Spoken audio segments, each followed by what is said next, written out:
नमस्कार, मेरे इस चैनल पर स्वागत है जिसका नाम है गोल्डी कुमारी। मैं अपने चैनल पर मिस्टर रॉबर्ट कियोसाकी द्वारा लिखी गई book rich dad poor dad वो बुक है। जब मैंने पहली बार इस बुक के बारे में सुना था तो मुझे इसे पढ़ने की इच्छा हुई थी। आजकल मेरे पास ये बुक है और मैं इसे पढ़ रही हूँ, क्योंकि मुझे इसे जिस तरह से पढ़ना था मैंने यूट्यूब चैनल पर भी ढूंढा और साथ में गूगल सर्च भी करा, पर मुझे इसका उस तरह का कॉन्सेप्ट नहीं मिला जिस तरह से कि इसे पूरा कहीं अपलोड किया गया हो सकता है किसी ने किया, पर मुझे नहीं मिला। मुझे इसकी समरी मिली जिससे मुझे कुछ खास समझ नहीं आ रहा था। फिर आजकल मेरे पास ये बुक है तो मैंने सोचा क्यों ना मैं अपना चैनल बना करके उसे उस पर अपलोड करूं। तो अब तक मैंने इसके प्रस्तावना, इसका अध्याय नंबर 1 डाल दिया है और अब मैं अध्याय 2 शुरू कर रही हूँ, जिसके मैंने कुछ वीडियो बना दिए हैं। और अध्याय 2 के आर्थिक साक्षरता क्यों सीखें। रॉबर्ट आगे लिखते हैं कि वित्तीय स्वप्न की खोज के वित्तीय दुस्वप्न में बदलने की कहानी। मेहनती लोगों की आम कहानी एक तयशुदा ढेर पर चलती है। नव विवाहित खुश और उच्च शिक्षित पति पत्नी किराए के एक संकरे अपार्टमेंट में रहने लगते हैं। तुरंत ही उन्हें लगने लगता है कि वे पैसे बचा रहे हैं, क्योंकि 2 लोग एक अकेले व्यक्ति जितने ही खर्च में रह सकते हैं। समस्या यह है कि अपार्टमेंट छोटा है। अपने सपनों का मकान खरीदने के लिए वे पैसे बचाने का निर्णय लेते हैं ताकि उनके बच्चे हो सके। अब उनके पास 2 आमदनियां हैं और वे अपने करियर पर ध्यान केंद्रित करते हैं। उनकी आमदनी बढ़ने लगती है। जैसे जैसे उनकी आमदनी बढ़ती है उनके खर्च भी बढ़ जाते हैं। और फिर उनका इनकम जो स्टेटस होता है उसकी बैलेंस शीट यहाँ बताई गई है। रॉबर्ट ने ये है इसकी बैलेंस शीट जो रॉबर्ट ने बताई है, इसमें लिखी है, इसे आप पॉज करके देख सकते हैं। तो इसमें इनकम स्टेटस में लिखते हैं कि टैक्स ज्यादातर लोगों का सबसे बड़ा खर्च होता है। कई लोग सोचते हैं कि यह इनकम टैक्स है, लेकिन अधिकतर अमेरिकी लोगों के लिए सबसे बड़ा टैक्स होता है सामाजिक सुरक्षा टैक्स। कर्मचारी को लगता है कि सामाजिक सुरक्षा टैक्स और मेडिकेयर टैक्स कुल मिलाकर 7.5% होता है, लेकिन वास्तव में यह 15% होता है, क्योंकि आपके नियोक्ता को भी सामाजिक सुरक्षा टैक्स में अपना हिस्सा मिलाना होता है। सारांश यह है कि यह वह पैसा है जो नियोक्ता आपको नहीं दे सकता।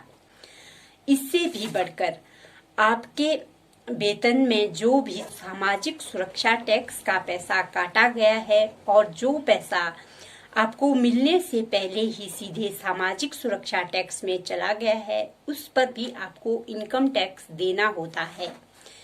युवा पति पत्नी की ओर लौटते हैं। उनकी आमदनी बढ़ रही है, इसलिए वे अपने सपनों का मकान खरीदने का निर्णय लेते हैं। एक बार जब वे अपने मकान में पहुंच जाते हैं तो उस पर एक नया टैक्स लगने लगता है जिसे प्रॉपर्टी टैक्स कहा जाता है। फिर वे अपने नए घर में मेल खाती नई कार, नया फर्नीचर, नए उपकरण खरीद लेते हैं। अचानक वे जागते हैं और पाते हैं कि उनके दायित्वों वाला कॉलम मॉर्गेज और क्रेडिट कार्ड कर्ज से भर चुका है। दायित्व बहुत बढ़ गए हैं। अब वे चूहा दौड़ में फंस चुके हैं। जल्द ही एक बच्चा हो जाता है और वे पहले से भी ज्यादा कड़ी मेहनत करते हैं। यह प्रक्रिया खुद को दोहराती है। ज्यादा ऊंची आमदनी की वजह से ज्यादा ऊंचे टैक्स लगते हैं, जिसे सबसे ऊंची टैक्स दर में पहुंचना भी कहा जाता है। तभी उन्हें डाक में एक क्रेडिट कार्ड मिलता है। वे उसका इस्तेमाल करते हैं। उस पर वे कर्ज ले सकते हैं उतना ले लेते हैं। कुछ समय बाद एक लोन कंपनी फोन करके कहती है कि उनकी सबसे बड़ी संपत्ति यानी कि उनके मकान का मूल्य बढ़ गया है। चूंकि उनकी कर्ज लेने की पात्रता बहुत अच्छी है, इसलिए कंपनी उनके सामने एकीकृत ऋण का प्रस्ताव रखती है और उन्हें बताती है कि समझदारी इसी में है कि वे ऊंचे ब्याज वाले उपभोक्ता ऋण से पीछा छुड़ा ले और अपने क्रेडिट कार्ड का कर्ज चुका दें। इसके अलावा वे मकान के कर्ज पर जो ब्याज देंगे उस पर उन्हें टैक्स में छूट मिलेगी। वे मान जाते हैं और ऊंची ब्याज दरों वाले क्रेडिट कार्ड्स का भुगतान कर देते हैं। अब वे राहत की सांस लेते हैं। उन्होंने क्रेडिट कार्ड का हिसाब साफ कर दिया। उन्होंने अब अपने उपभोक्ता ऋण को होम मॉर्गेज में बदल लिया है। उनकी किस्तें कम हो जाती है क्योंकि वे अपने कर्ज की अवधि को बढ़ाकर 30 साल कर लेते हैं। यही चतुराई भरा तरीका है। उनका पड़ोसी उन्हें खरीदारी पर चलने के लिए आमंत्रित करता है। मेमोरियल डे की सेल लगी है।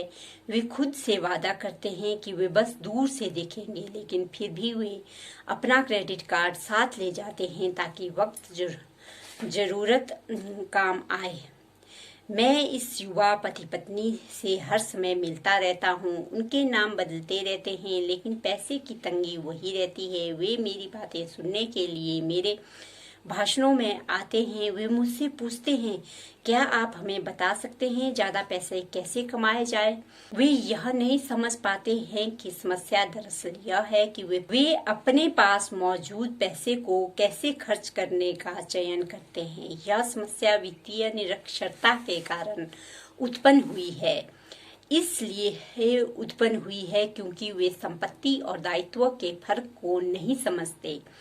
मेरा मानना है कि ज्यादा पैसे से किसी की आर्थिक समस्याएं शायद ही कभी सुलझती है। समस्या तो समझदारी से सुलझती है। मेरा मित्र कर्ज में फंसे लोगों से बार बार एक ही बात कहता है, अगर तुम्हें लगता है कि तुमने खोद कर खुद को गड्ढे में फंसा लिया है तो खोदना बंद कर दो। बचपन में मेरे अक्सर हमसे कहते थे कि जापानी 3 शक्तियों को महत्वपूर्ण मानते हैं, तलवार की शक्ति, रत्न की शक्ति और दर्पण की शक्ति। तलवार हथियारों की शक्ति का प्रतीक है। अमेरिका ने हथियारों पर ट्रिलियनों डॉलर खर्च किए हैं। इसी वजह से वह आज संसार के सबसे शक्तिशाली देशों में से एक है। रत्न पैसे की शक्ति का प्रतीक। इस कहावत से कुछ सच्चाई है। स्वर्णिम नियम याद रखो, जिसके पास स्वर्ण है वही नियम बनाता है। दर्पण आत्मज्ञान की शक्ति का प्रतीक है। जापानी किंवदंती के अनुसार आत्मज्ञान को इन तीनों शक्तियों में सर्वाधिक मूल्यवान माना जाता है। गरीब और मध्यम वर्गीय लोग अक्सर पैसे की शक्ति को खुद पर हावी होने देते हैं। वे सुबह उठकर कड़ी मेहनत वाली नौकरी करने चले जाते हैं और खुद से यह नहीं पूछते कि क्या ऐसा करने में समझदारी है। हर सुबह नौकरी करने जाकर वे दरअसल अपने ही पैर पाड़ी मार रहे हैं। पैसे की पूरी समझ ना होने से बहुसंख्यक लोग पैसे की प्रबल शक्ति को यह इजाजत दे देते हैं कि वह उन्हें नियंत्रित करे। अगर वे दर्पण की शक्ति का इस्तेमाल करते हैं तो वे खुद से यह सवाल पूछते हैं, क्या इसमें समझदारी नजर आती है? अक्सर अपनी आंतरिक समझदारी, अपने भीतर की प्रतिभा पर भरोसा करने के बजाय ज्यादातर लोग भीड़ के साथ चलने लगते हैं। वे वही करते हैं जो बाकी सब करते हैं। सवाल पूछने के बजाय वे अनुसरण करते हैं। अक्सर वे परवाह करते हुए वही दोहराते हैं जो उन्हें बताया गया है। डाइवर्सिफाई करो, अपने धन का निवेश अलग अलग जगह करो। आपका मकान एक संपत्ति है। आपका मकान आपका सबसे बड़ा निवेश है। अधिक कर्ज लेने पर आपको टैक्स से ज्यादा छूट मिलती है। सुरक्षित नौकरी खोजो, गलतियां मत करो, जोखिम मत लो।